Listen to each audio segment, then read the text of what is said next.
Salutations and fist bumps, folks. Welcome back to the grid. And spoiler alert before we go any further, and for those that are still with me, Thunderbolts was an absolute joy of an in-theater experience. Marvel did their big one since Endgame on this one, in my opinion. Yes, Lord! The heaviness that this story needed felt. Jokes that we're all accustomed to landed fairly well, especially Red Guardian. And Bob, aka Sentry / The Void, was exactly what I wanted to see from that character on screen. And I don't think I've related to an MCU character like I did with Bob. This was such an enjoyable in-theater experience, and I couldn't wait until I got home to actually break it all down. So, as per usual, we have a whole lot to get through and not a lot of time. Let's rock. We open with the usual Marvel marquee, but this time it's all comic images, mostly taken from the Thunderbolts installation of Devil's Reign, featuring the characters of this movie. One from Yelena, what looks to be Yelena's daggers, one of US Patriot getting knocked out, one of Red Guardian who is speaking to Bucky, who tells him that Red Skull is behind a large door, prompting him to say what we see on screen, that if the Red Skull isn't leaving, neither is Alexei. Then Alexei throwing his shield, a fading panel of John Walker, and a welcoming of the Thunderbolts, which comes from Bucky in the aforementioned comic and is said to Red Guardian. We had another panel where John Walker is speaking about his children, which is a foreshadowing of his Void event. Also, a few more shots of Sentry, which leads to a panel of him fighting the Void. As we fade out in the spaces between the Marvel letters, we see another panel shot of Sentry flying and yet another close-up shot of him fighting, which looks like it comes from the comic event Annihilation Scourge. As we zoom out further, you can now see the starting point of what we later see in the movie as the shadows of the Void, which continues to take over the marquee as more images of the Sentry are shown,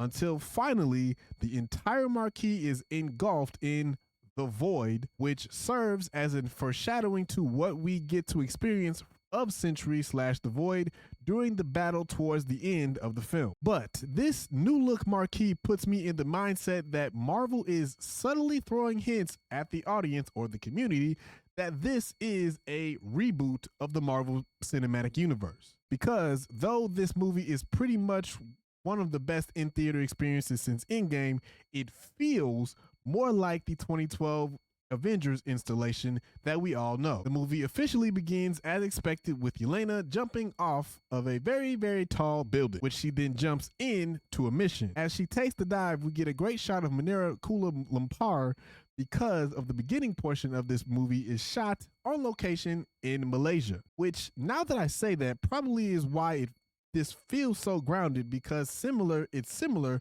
to Winter Soldier. This movie was primarily shot on location. Oh, and by the way, the tower that Yelena is seen jumping from here is called Madurka 118, also known as the Warshan Madurka Tower. That's not the way you say it. Well, how do you say it? Well, I try not to, but if I have to, I say it very quickly. Pass me the Worcestershire sauce. Which is a newer building finished in 2024 and stands 118 floors, specifically 2,227 feet. As she makes the parachute dive onto the landing, I love how she's just in regular street clothes as opposed to her usual female spy outfit that we usually have come accustomed to, and she's not even inside of her white suit that we've seen before either, which plays up the fact that she feels like this is just a mundane type of situation that she clocks in and clocks out, which she actually says later on. Also, look at how chill she is right here. She's clearly done this a bunch of times for Val, which may have actually started back when she made her way into Kate Bishop's apartment back in the Hawkeye series. As this sequence unfolds, we hear Yelena talking to who we later learn is one of the guys she beats up, saying, "There's something wrong with me, an emptiness. I thought it started when my sister died, but now it feels like something bigger, just a void," which shows up as a foreshadowing connection between her and Bob, which she later tells him to just stuff it down or push it, which is something that also has been said in the MCU recently by Deadpool, but this is because that's how she's been dealing with everything since Natasha's death during Endgame. And remember, this is only a few years after that event. She goes on to say, or maybe I'm just bored, which to me would explain her calm demeanor about this mission. They send me a job, I clock in, I clock out. I thought throwing myself into work was the answer, but I'm not focused and I'm not happy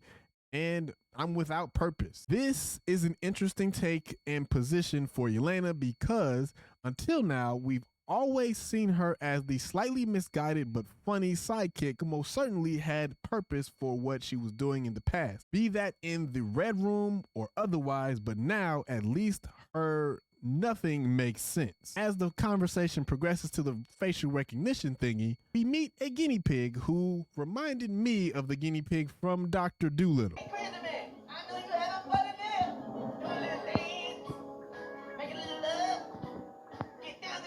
But who was also a potential candidate for the Sentry Project to continue testing, or at least that's what it looks like. Now, as Yelena brings out the final piece of evidence that needs to be destroyed, pay attention to the room that she's currently standing in, because it does show up later in the movie. In this conversation, we hear Yelena mention the Ox Group, which also shows up as OXE in the comics. OXE, or the Ox Group, was introduced in Marvel Comics in Ultimate Fallout number 3, Earth 1610. In this comic, Valentina Allegra de Fontaine is the chairman of Ox Group, which is said to be the largest holding company in the world. Also, pay attention to the two figures in the back of the lab room, which look like similar figures seen later on in the film when the Void basically wipes out New York, which means that prior to the events we are watching, the Void showed up and the people in this office were the ones who paid for it, which is possibly why later in the film, Bob's most painful room is this one, which is further confirmed when we hear the scientist who waves a gun in Helena's face says, "No, it could end the world. Valentina doesn't understand what's happened here." To the left of the scientist, we can see a sign that says ASAP toxic fumes present, which is loosely translated to very toxic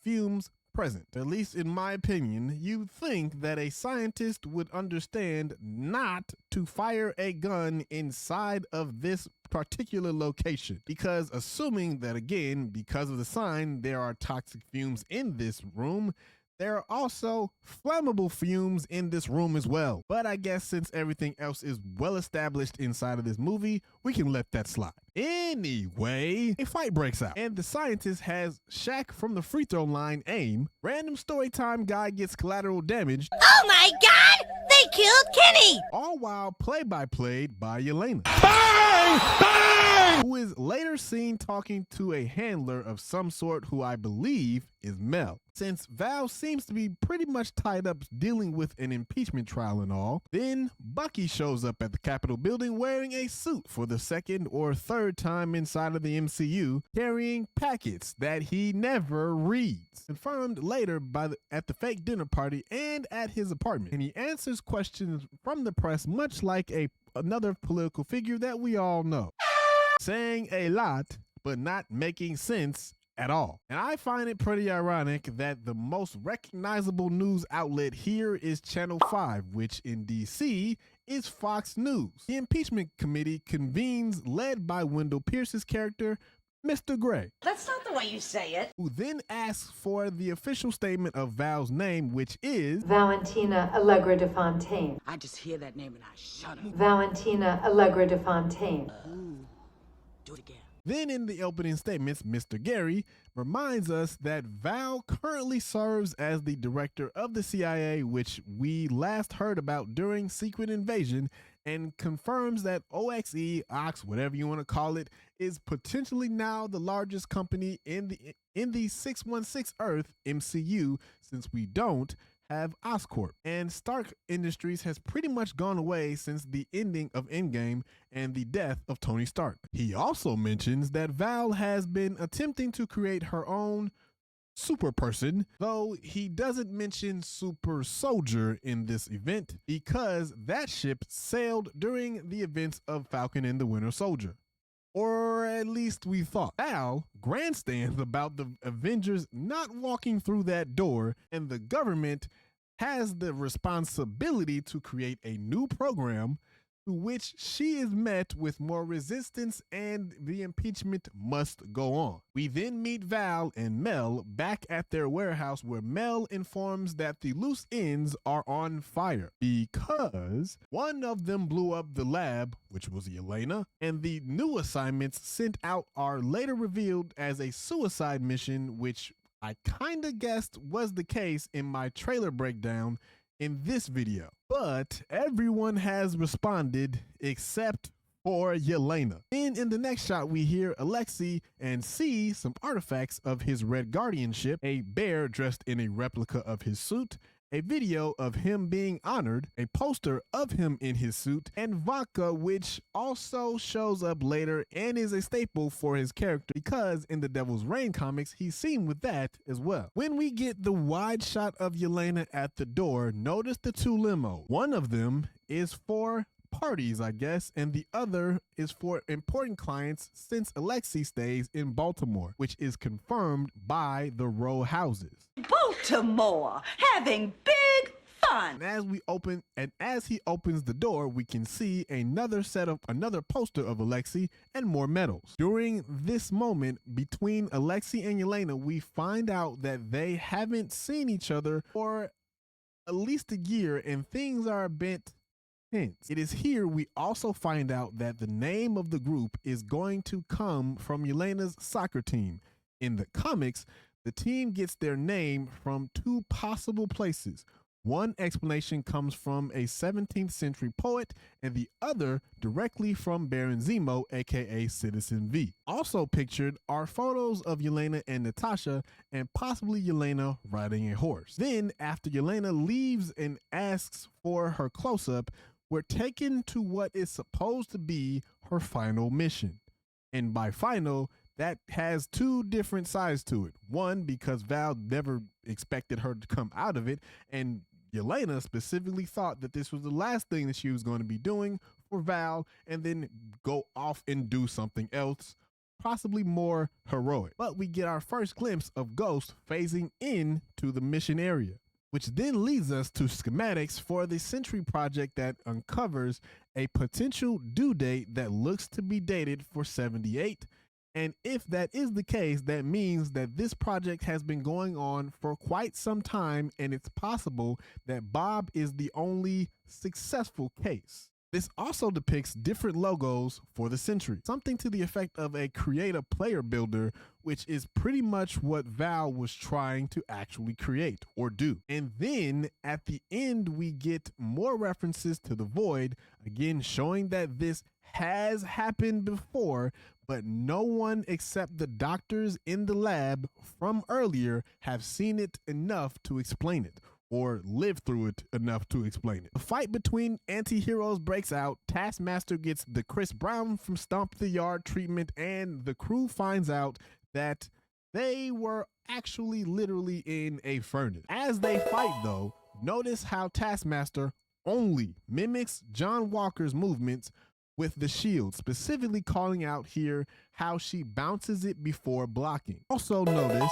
during this sequence that Bob's transport box was built to preserve life, which is demonstrated by the vital signs at the bottom of the display.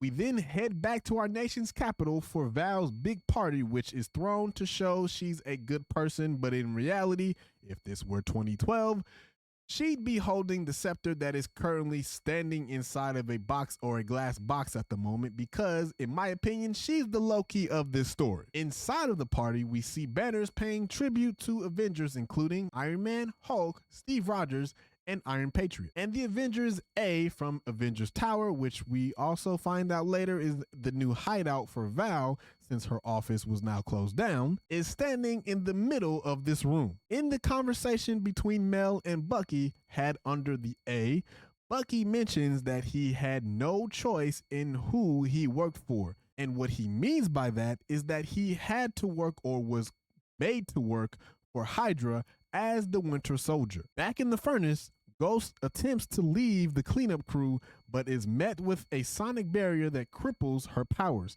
Tech that was more than likely gathered through research found in the lab of Dr. Bill Foster, who was played by Lawrence Fishburne. And Bob is easily the most naive person in the MCU at this moment, saying, "You guys hear that?" Walker finds the container that Bob hopped out of, and the shape of it looks as if it was meant to be a casket and also something he wasn't supposed to be able to get out of, to preserve life just enough in case he actually did survive. So yes, he may have had help with the nudge by Yelena earlier, but does he suddenly have a burst of energy to get out of this and then quickly forget about the entire thing? When they find the power source to cut the sound barrier, a familiar saying comes from Walker, which we first heard in The Winter Soldier and later here in Endgame when Sam actually comes back. And it is here that makes this movie such a joy to watch, because when they figure out how to get Ghost out, they all then realize that it's still every man for themselves, and their allegiances haven't yet been knitted together, at least not yet, and nor do they even have to be. So in this moment, we literally see two decisions being made here. One by Ghost, obviously on whether to come back or not, which she later reveals wasn't because of the team at all. I had to. Someone cut the power to the elevator. But the other by Yelena when she pretty much starts to come to grips with the fact that she's going to die by fire, at least until the doors open up. And when they do, she's taken into her own personal void, which she spoke about earlier, which of course has something to do with the Red Room, which turns out to be the red in her ledger that it seems all widows have at some point. And she also later talks about this when she tells Alexei that she's alone and everything just feels so dark for her. But this happens because of her proximity to Bob. And the same thing later happens to Walker when he grabs his hand for the first time. And we then also find out that he was basically left by his wife and she also took his child. Later in the limo with Val and Mel, we hear Val mention the fact that the guests that are now working together are antisocial tragedies in human form, which sounds like a play on words not to say anti-hero so early in this movie. When the camera pans from Mel and Val to Alexei without a cut, by the way, which is a Marvel trick that has happened or that has been done a few times before in the MCU, we get a glimpse of the Capitol building, which is very close to Val's home, meaning that she's possibly living in or around the Pentagon City, which is a neighborhood in Arlington, Virginia. Bob then calls out Walker for being the bottom shelf Captain America, which means that though he may have been high for the majority of these Avengers team up movie in 2012, somewhere inside of the MCU, he does have a memory of Captain America and possibly of the Avengers. But did Bucky just put a vibranium arm in the dishwasher? Made in Germany. You know the Germans always make good stuff. Anyway, in the conversation that is had between Mel and Bucky, she realizes that something isn't right about Val, and within this conversation name drops the Avengers during the Battle of New York and says that she was in high school back in 2012. Bucky then plays along, saying that he was like 90 because he probably was after being given the super soldier serum by Hydra. But notice how he doesn't correct her in the fact that he wasn't a part of that team back in 2012. In fact, he was actually opposing that team later on. But he lets her talk because he needs her to trust him. Unless, of course, she's talking about the Thanos events and those aliens, because she also mentions that the Avengers are gone. Mel then uncovers who he actually is and brings up the fact that he's the Sentry Project, or a part of the Sentry Project, and that if he survived, that it actually works. Again, it's been working, but the side effects of Bob being the Void basically make him forget everything that actually happened. Then as Walker is taken into his own void, we get a glimpse of him reading a blog article about a fallen hero, which is a callback to when he unalived a man in broad daylight. And booyah! Throw his brains all over the sidewalk in broad daylight. A gunfight then breaks out. Bob learns how to shoot, gets shot at, and then showcases his powers as the Sentry. Again, another reason to love this movie, though we all knew he was the Sentry and that he's too powerful to be taken down by bullets, we still get the feel that of that raw emotion of, well, maybe he might be, because of the heartbreak shown by Yelena, at least on her face, and also now that she knows who and what he is, the concern shown by Val. He then crash lands on the side of the mountain the complex was standing on, similar to the way Mjolnir does in Thor, which leads into a conversation about who Robert Reynolds is, man with a very troubled past riddled with addiction, family trouble, and abuse by his father, which he does not like to talk about. Enter the Void, which was not on the plan for Val or anyone in Manhattan for that matter, which by the way also happens in the comics. But we also get a really cool moment between Lexi and Yelena, which gives us a deeper look into the complicated relationship between them and within Yelena herself, letting us into the potential red in her ledger. Then as the Void continues and Yelena walks into the shadows and experiences her own Void by Anya, which the story doesn't specifically say her last name, but there is a comic connection between these two characters. If this is Anya Corazon, she appears in comics with Yelena as Spider-Girl, most recently in Black Widow #12. Then as Yelena has her Void within a Void experience, which leads to Bob at the center of it, it reminded me of Inception, especially the fall through points as Yelena transitions from Void experience to Void experience. And we find out why Bob continues to say that he makes everything worse. You'd expect to actually have come from his father based on the way that he spoke about him earlier to Val, but it actually comes from his mother because he tries to step in when his father is attempting to put his hands on her. She tells him that he makes everything worse. And finally, we land in the room that is the most painful for Bob. Again, we see the two figures that we saw earlier, but this time the Void sits in between them, which further shows what Yelena rolled up on happened recently before she arrived. And then a classic horror trick is shown in this scene as the room expands, bringing the Thunderbolts team away from Bob, which is given to make him feel like he's alone.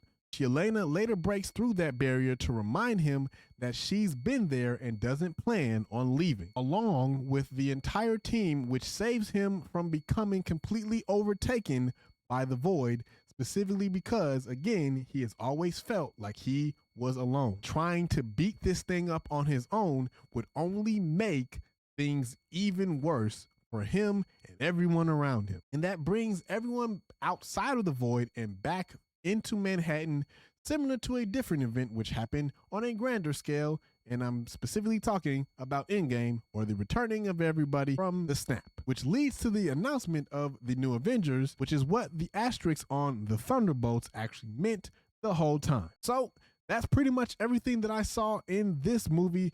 Again, this was a joy to break down and a joy to watch. Let me know what you guys think, and did I miss anything? Leave that down in the comments. If you're new to the channel and we're meeting for the first time, please go ahead and subscribe. If you like this type of content, go ahead and hit that like button. And until next time, y'all be smooth. Blurt out.